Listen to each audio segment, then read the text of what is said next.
Play to pod.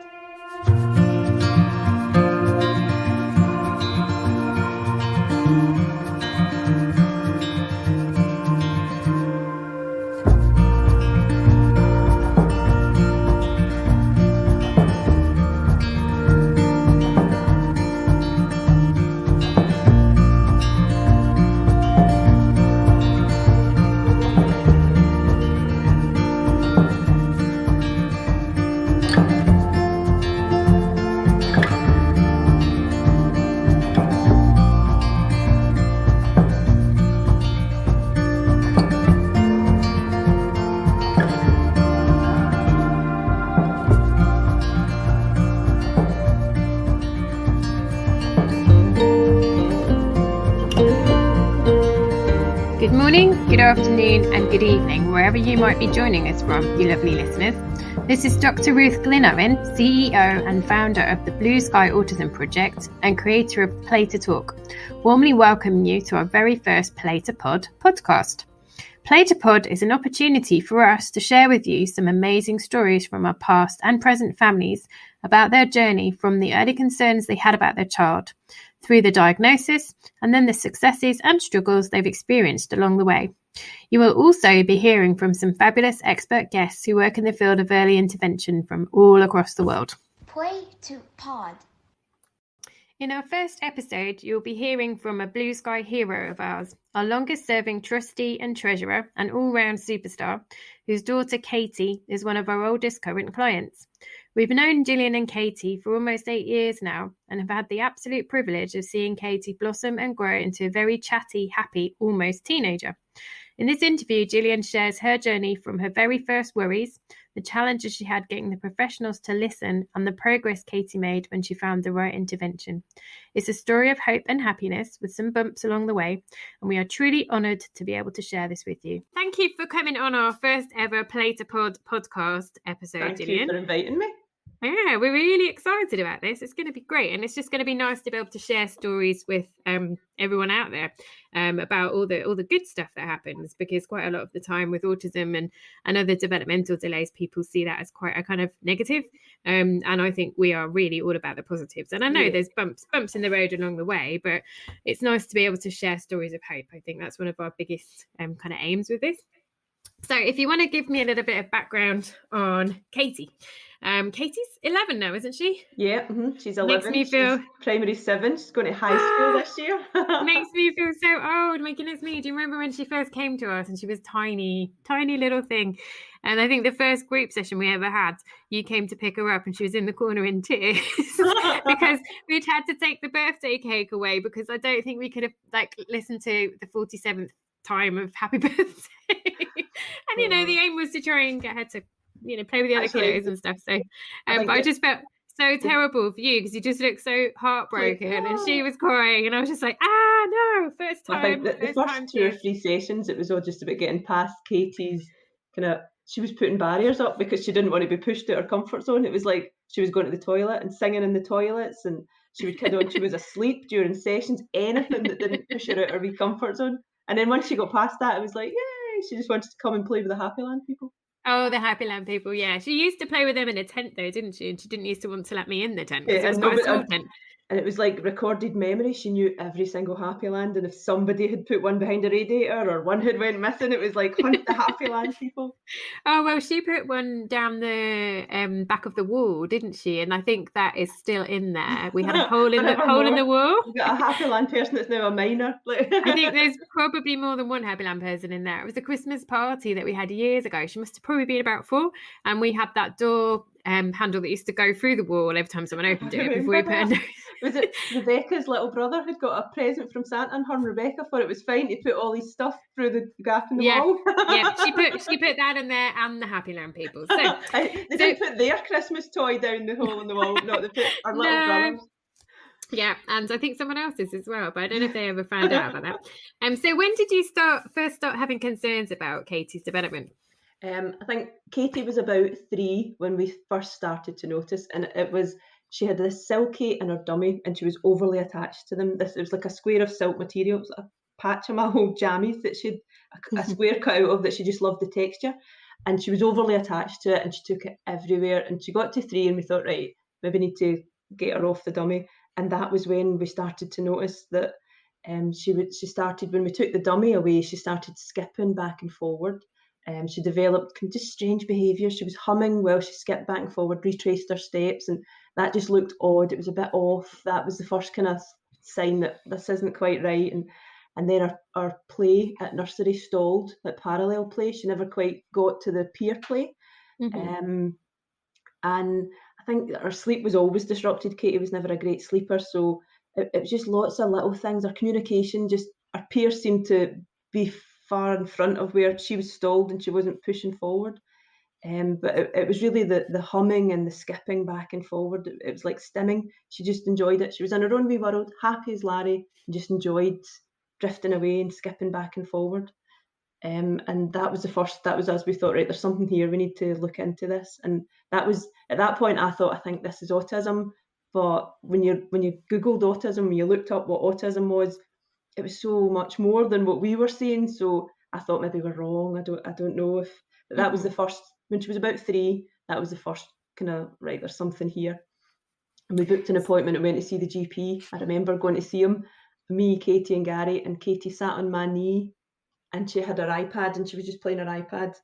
And we were in for about 4 minutes. We went in and we were like, right, this is it. Oh, how are we going to cope with this? And the GP looked at Katie and said hello, and she said hello back to him. And then he spoke to us for a few minutes, and then he said to Katie, can I have your iPad, please? And she gave it to him. And he said, you have absolutely nothing to worry about. This child does not have autism. Don't worry about it. Off you go away. She's absolutely fine. Don't worry about it. And we left totally elated. And then like 2 days later, thought, that man's an idiot. He got it totally wrong. He looked at her for 4 minutes playing an iPad and made this like wild assertion that he knew and we were wrong. And I thought, no, we went from being totally elated thinking, oh, it's fine, to crash down to earth and thought, you know what, no, we need help. After the GP, thought, right, we'd asked him to make a referral to a community paediatrician, and he said, no, yeah, absolutely no reason why we need to do that. She's absolutely fine. So we left there and thought, right, what do we do now? So we phoned the community nurse. She had been like the community midwife and it progressed to the community nurse because she was 3 now. So she came out to the house and she was there for about 20 minutes. She was talking to us and she said, yeah, there's some red flags for autism here. Katie was lining up her toys instead of playing with them. And there was no joint shared attention, and she wouldn't make eye contact. So the community nurse at that point was like, yep, I see a couple of red flags. I'm going to refer you to the community paediatrician. And we were like, all right, okay, we're moving forward. We're going to get... And she said, right, so the community paediatrician, you'll have a 6 months wait to see her. And thought, right. So we waited and we waited and we waited. And then after the 6 months, we got an appointment and we went to see the community paediatrician, and she observed Katie for 10 minutes, took some notes, and then said, we'll see you in another 6 months, but we'll observe some more.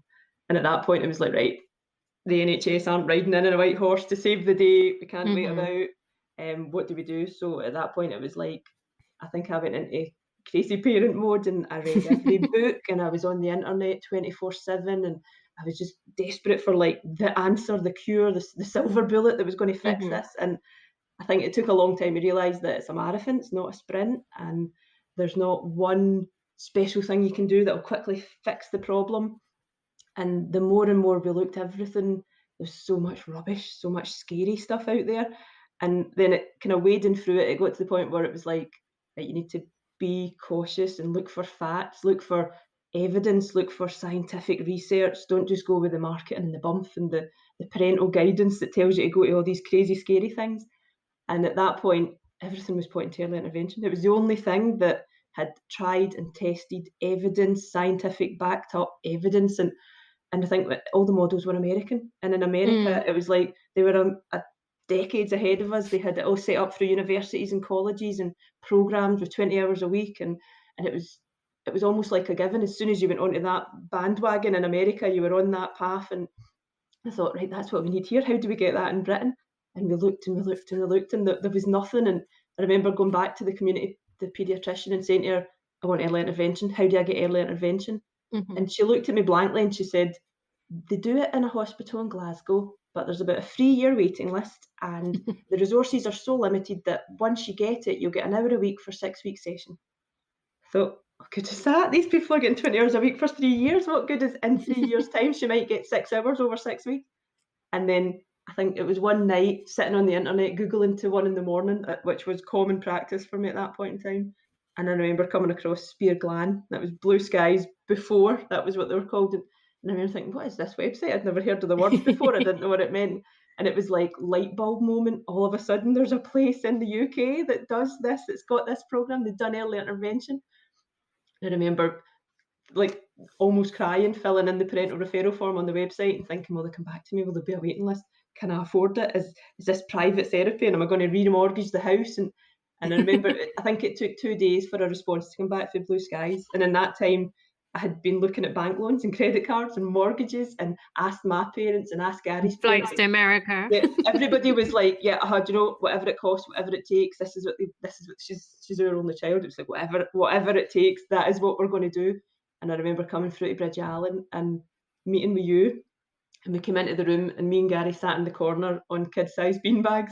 And, and you sat in a wee kid's chair beside Katie, and it was like instant. It was, you got down to her level and you connected with her and you got her attention and you engaged, and it was like nobody had done that in the last 18 months of meeting with professionals and asking for help and going back and forward to hospital. Nobody had got to her level and spoke to her. They'd all ignored her and spoke to us.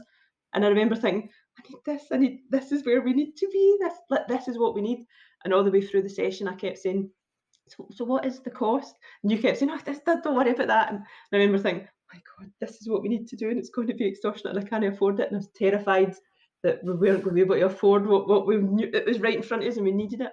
And then at the end of the session, I remember when you talked about the hourly rate, and I think we paid more for Katie's gymnastics at that point in time than what it cost for Blue Skies. And she hated gymnastics, and she didn't engage with MD at it, and she couldn't do gymnastics, but we just kept sending her every week because we thought she needs to socialise with kids her own age. I remember me and Gary sat in the car and I was crying, and I think it was just pure joy, like, we've found where we need to be, this is what we need to do. It was a light bulb moment that, do you know what, nobody else was coming to save the day.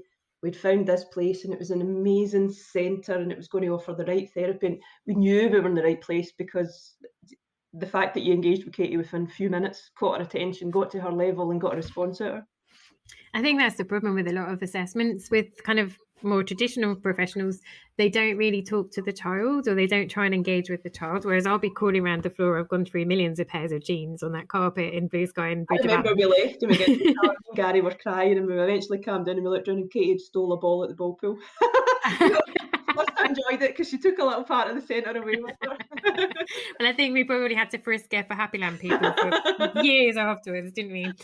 So yeah, that was my next question, was how did you decide on intervention? And I guess it was a lot of research yourself, looking at Google. It was weeks and weeks and weeks of just looking online and seeing that there was scientific research there was evidence, there was peer reviews. This was the thing that we needed, but there just wasn't any in the UK. That there was nothing available, and it was terrifying to know that there was something there that could help, but we couldn't reach it, we couldn't get it. And I don't even know how Spear Glan came up on the Google search when I was doing it. I remember at the time thinking it was divine intervention, like, oh my God, this is it. Because we didn't have the most Googleable name in the beginning when I set out. I didn't even know what it was, and I didn't know the correct words to put in. It was just autism and help and therapy. And I remember looking at the website and thinking, this is like the things in America. This is the program that we need to have. Why is there no more of this? And when I asked the paediatrician, she hadn't volunteered the information to me, but when I asked her about early intervention, yes, it's available.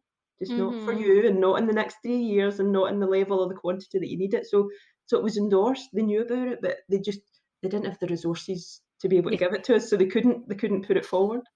And I think that's the problem in the UK, and it's still the problem, and it's 11 years on. I mean, it's 8 years since we met you, and 11 years since we started as Spear Glan, which is Gaelic for Blue Sky, and then we changed to Blue Sky because then people would actually know what people didn't know what it was and couldn't spell it. It was a really good idea when I first decided on the name all those years ago, but I think as time went on, but people remembered us because they didn't know what we meant, and then they would not know how to say it. They didn't know how to spell it. Like exactly.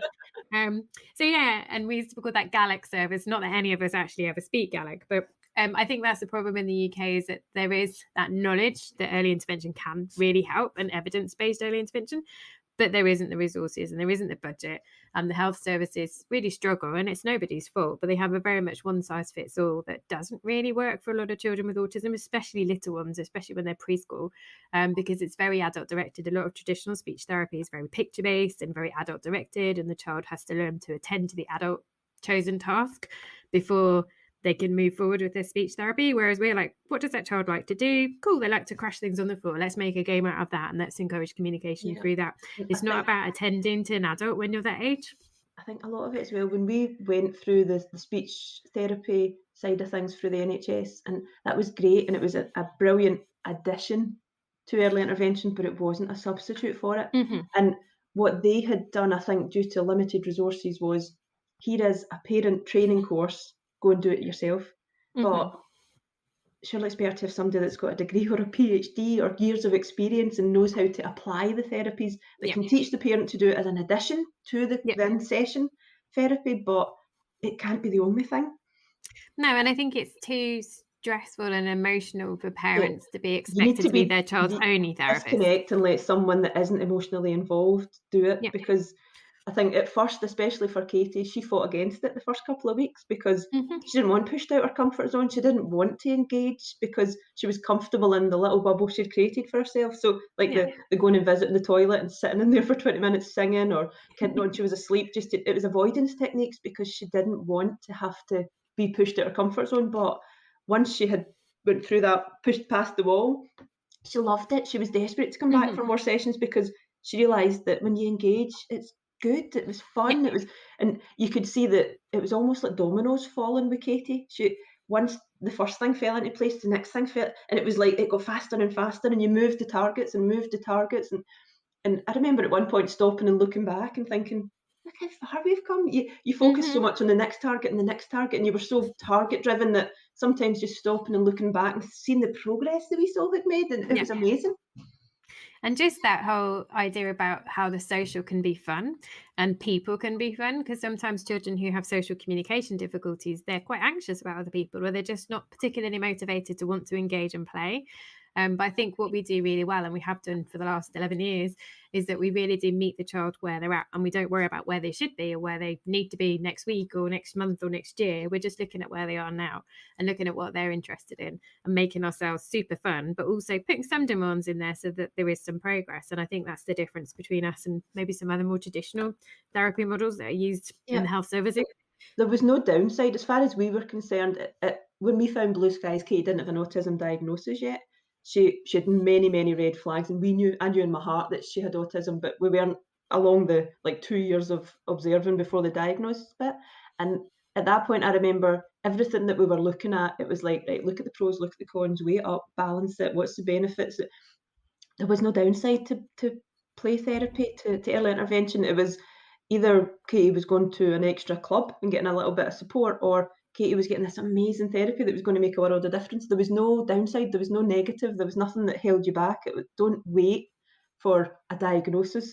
Just this first couple of red flags, get in there and get some help, because even if your child doesn't have autism, if your child just has some delays, it's got to make a world of difference. It's clear. And that's the thing I think about diagnosis, is a lot of people are told to wait until their child has a diagnosis before they do anything, but that wait can be a really long time. It takes so long, and you've missed the window of opportunity by that point. And diagnosis doesn't define who that child is. It defines, it's a label. explains some of the difficulties and maybe why they might be experiencing those kind of difficulties in that particular way, but it doesn't define a child. And I think that's the problem a lot of the time with parents being told that at an early stage they need to wait until the child's been diagnosed. This kind of therapy, I mean, our model, Play to Talk, is not something that is autism specific only. It works with children who have other speech and language issues, other developmental delays, some children that just are late talkers, and it's very individualized to that child. And it's all about play. It's all about having fun, and as long as you're having fun, you're going to be learning. Autism as well. There's so many different degrees of autism and different levels, and I think that it can't be a one therapy. One size fits all. No. Yeah. So what were the fastest and biggest changes you saw in Katie when she first started intervention? I think the relief of the frustration that she was facing. So Katie had a few words that she would use, but she didn't have any social communication. It was just to get her needs met. And she was quite a frustrated wee soul when she wanted to get her her point across. She used a lot of echolalia, and she just repeated things. And if you asked her a question, she would just give you the last word of your question back.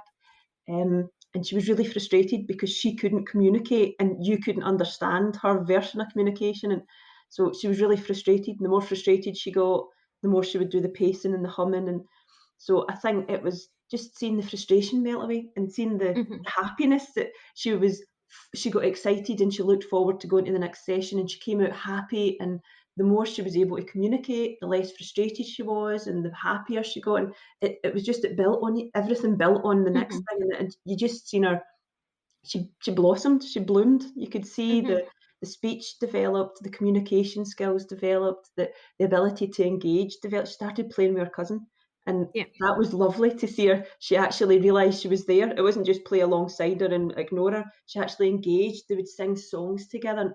Katie, singing was always easier than speech when she was younger, so just singing along and engaging with her peers and singing and taking turns each for which line they were going to sing together. And it was just lovely to see her actually get that joy and get to play. And there's that lovely video of Katie and her cousin singing Let It Go from Frozen. She loved to sing. She didn't have much skill, but she loved to do it. She's got a strong voice. I think that's the important part. We played that at a conference, didn't we? Do you remember? And it was kind of, I think I had the volume on too loud for that part of the video, and everyone was kind of like, oh, that's amazing, but it's also very loud. And it's the kind of song you can really give it loudly, can't you? It's Katie definitely did.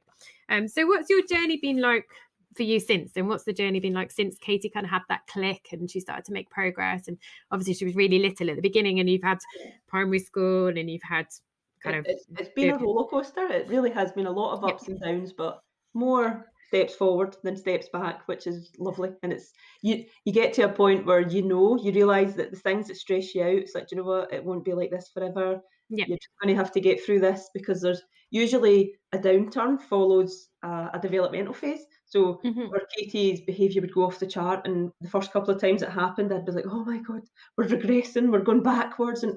And then after a while, it became a pattern, and you could see that actually, when she gets really frustrated and really stimmy and her sleep's really disrupted, maybe a couple of days later, a couple of weeks later, there would be a growth stage or a developmental stage that she bloomed past. So you started to realise that those things weren't negatives. That was leading on to something more positive. But I think just the rapid progress that she made, seeing the targets moving forward further and further and further, to the point where Katie went from being in a wee world of her own, totally secluded, to enjoying group sessions at Blue Skies, and having, once somebody had been there to put the structure and the scaffolding in place to help her make a friend, that was like revolutionary for Katie. Like, she's got wee pals from Blue Skies that are genuine friends, and it's not about the quantity of friends you have, it's the quality. And one pal that gets you, that understands you, that just plays with you without judging you, that's just amazing. That's one of the things that's the most important thing that I've seen Katie get out of this, is to be able to communicate and to have real friendship, to have the support put in place right at the beginning, that she could develop a real, genuine friendship.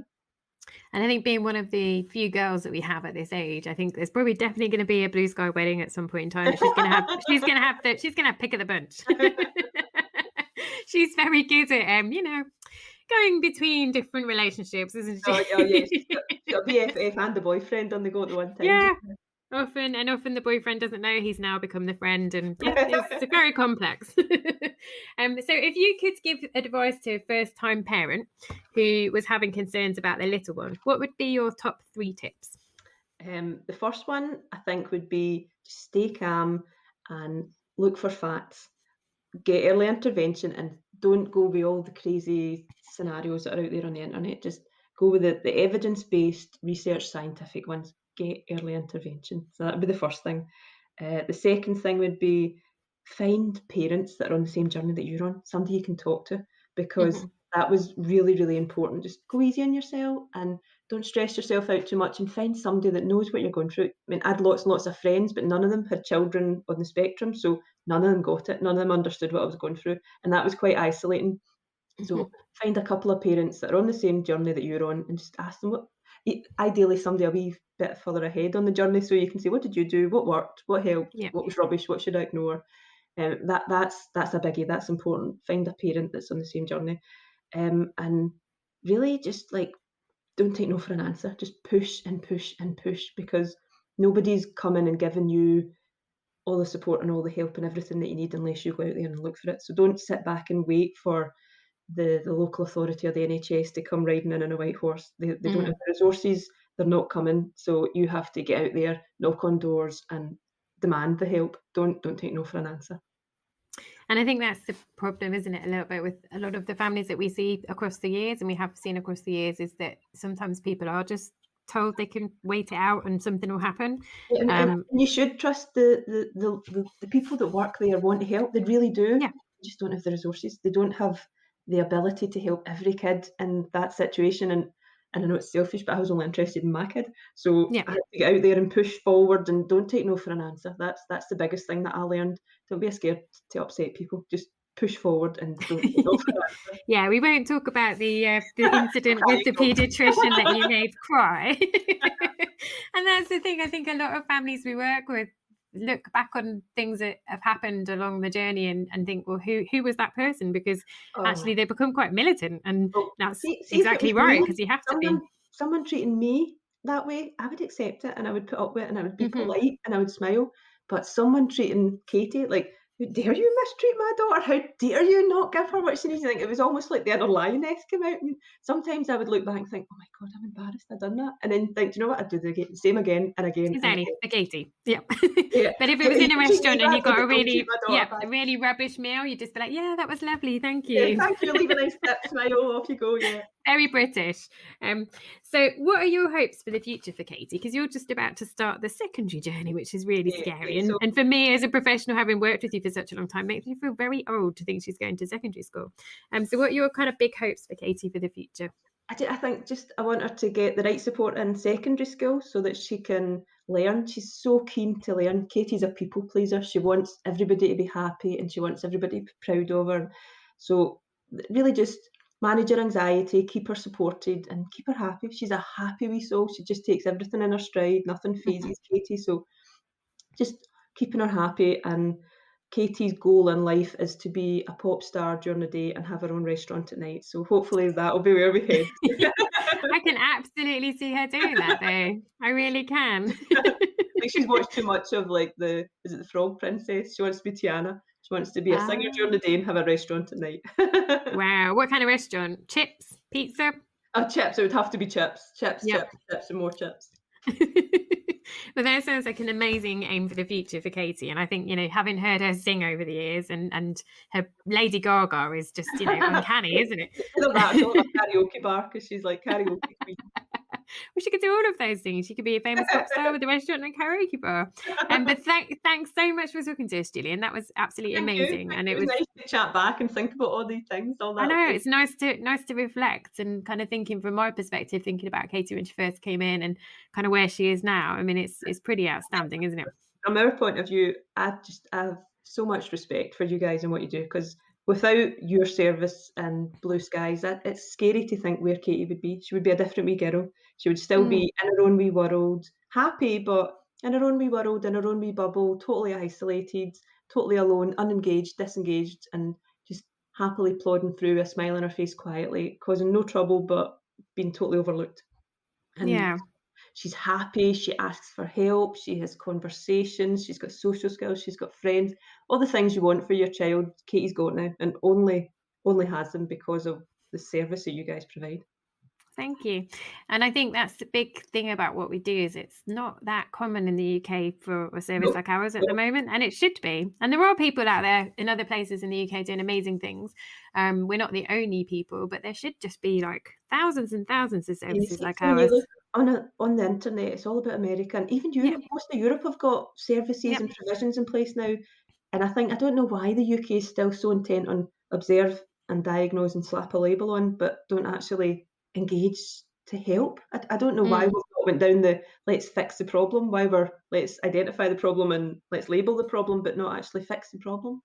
And I think it's glass ceilings as well, isn't it? A lot of the kiddos that we're working with, they're getting written off quite early. And yeah, autism is a lifelong developmental condition, but it doesn't mean that these kids can't do the things that Now to the wee girl she was when she was that age, and I remember when she started school, they gave her a placement. She was offered a placement in a unit, in an autism unit. And at the time, having spoke with you guys, and it was like, no, Katie could handle mainstream. She just needs support. She could cope with mainstream.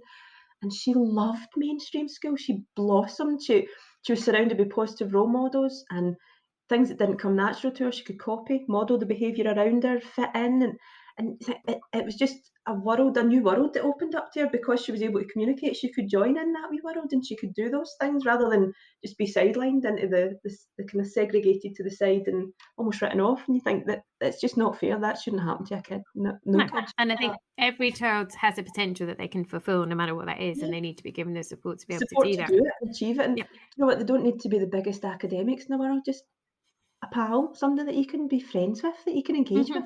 That's gives you joy and be happy. That's the main thing. Thanks so much, Gillian. That was absolutely amazing. And maybe we'll have a couple of minutes to hear from Katie. Yep. She's out playing, mate. I'll go grab her 2 seconds. Yeah. Hi, Katie. How are you? I'm good. What have you been doing today?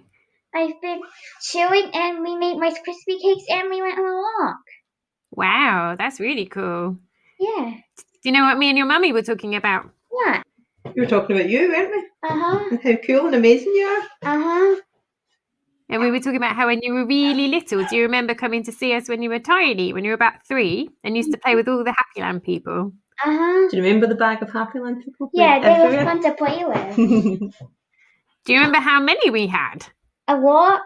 We had a lot, didn't we? And you used to want to play with all of them, and we used to say, just 10 today, Katie. What's your favourite thing about going to Blue Sky? Oh, maybe getting to see everyone. I know, that's not happening at the moment, is it? It's a bit of a shame. You get to see people on the screen, though, don't you? Uh-huh. You're really good at doing those calls on your own now, aren't you? Uh-huh. Yeah, who do you see now? Imogen.